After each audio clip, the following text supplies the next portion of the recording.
Welcome back, everyone. So you saw the some of those who spoke on the floor today when the senator was sent packing. So it does look like his time at the Eighth Senate is summarily over, perhaps because he may not be able to return to sitting until another election. Maybe we will see him in the Ninth Assembly. Has he been fairly treated in this matter because of his dissenting voice over the issues of election reordering and the fact that he did say that the reordering of the election is an attack on the president? So let's get the conversation restarted now. The panel tonight, Honorable West Idahosa, a former member of the House of Representatives, a lawyer and a policy and governance expert. And also here with me is Mr. Gibson Akurere. He's a lawyer. Thank you so much, gentlemen, for your time on the program tonight.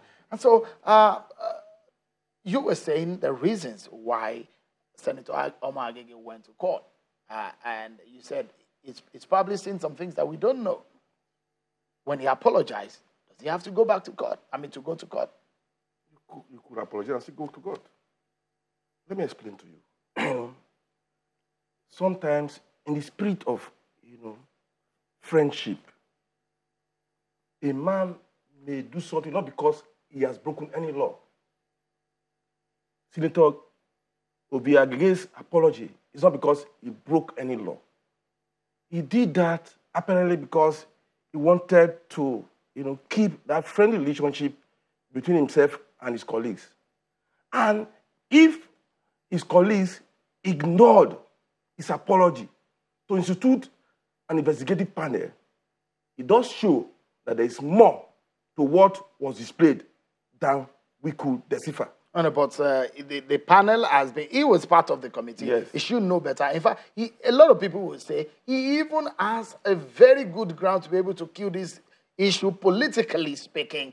The committee has been instituted before he gave the apology, then went to court. That is the point I'm making. That the fact that he made an apology is not an admission of guilt. You must differentiate this.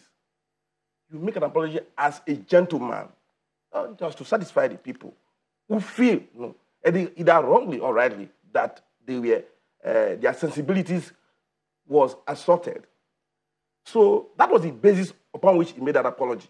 It is not an admission of guilt. And then after the apology, if his colleagues who ought to be pacified by that apology are still holding on to an investigation, it tells you that there is something, that there is a script. But you didn't talk about the fact that he didn't appear before the committee. No. Did he appear before the committee? He appeared before the committee and served them with the court paper. Is that not what happened? Politically speaking, what this means. In the National Assembly, it's like a court. If I may use that word, they don't like court cases. They don't like other arms of government to intervene. Correct me if I'm wrong, Honorable West Idahosa. Do you guys like court when you were there? Well, the court cases. The truth is that there's a struggle for independence of each arm. The National Assembly is frontal in the campaign for the independence of the legislature and takes very seriously any attempt to undermine that independence. In this case, for example, you have to understand that suspension had not been pronounced before he went to court. He had gone to court in anticipation. He should have taken the liberty of his membership of that committee. He should have lobbied his colleagues and treated politically. But I think that he deterred and then he waited to go to court after apologizing, served the papers on them when he should be persuading. Don't forget that in our time, just this point, we were suspended ever before we even had the chance of saying Jack Robinson. But he got a chance to be invited. He got a chance, so he had more than enough time to do the needful. Mr. Akwere, do you think that Senator Omo-Agege is unfairly treated here? He was unfairly treated. And it is not only Senator Omo-Agege that is fairly treated. Even his constituents are also unfairly treated. Because do not forget that the right that Senator Omo-Agege is exercising is a donated right by his people. And the Constitution makes it very clear that every state is entitled to 3 senators. Therefore, every senatorial district, at every time in the sitting of the House, is entitled to have its representative. But in the sitting of the House. As it stands right now, what course will he be seeking? Will he withdraw as he was advised, or will he be going ahead with the lawsuit?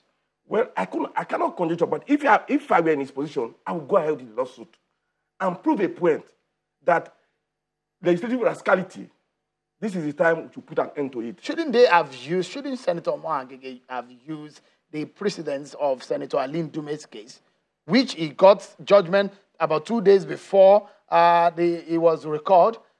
Shouldn't he have used that precedence to fight his own case? Senator Omo-Agege is a very civilized person. He has chosen the path because he wants to prove a point to Nigerians. Do not forget, he's representing very enlightened people. And we that is representing are happy with the step he has taken so far.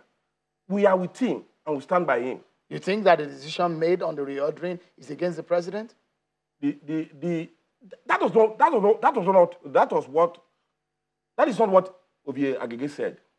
What Senator Omo-Agege said was that the perception of the public is that sequencing reordering bill is perceived by the public as targeted at the president. It was not his opinion. Okay. Honorable Wesley Dawson, are you worried? This is perhaps the third senator that is going to be suspended, or the third lawmaker, let me use the word, to be suspended in this 8th National Assembly. Are you worried at this note? Well, the thing is that the power to suspend or discipline is an internal control mechanism. It's vested in the Senate by the Constitution of Nigeria. And the point is, discipline in the Senate or in the House is political. And there is no amount of criticism that may change that. The best way to deal with this discipline is to go political. And the way politics has been played, especially at the Senate, in this 8th Senate, are you a fan of it? Do you think it's rather tenable, politically speaking, in its climb? Well, you see, legally, it is suppressive of opinion. But politically, it is something that we have no power to help. And so my advice always is be pragmatic. Do the needful. Get your guys going. Talk to them and appeal to them. That's the way out of it. All right. Let's close now. 30 seconds.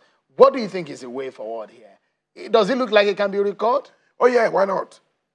What do you think is the way forward? Because should be allowed to make his pronouncement. That's going to be a long time. It's not going to be a long time. I sincerely must thank my panel tonight on the program. Very knowledgeable panel. Honorable Wesley Dawson, a lawyer, policy and governance expert, and also Mr. Gibson Akure, a lawyer also. Thank you so much for your time on the program today. Thank you. Well, that's our show for today, everyone. Many thanks for being part of it. Let's continue the conversation online. Join me on Twitter at TTV Politics and at Shonwaki. Thanks so much for watching, everyone. Shonwaki Malay.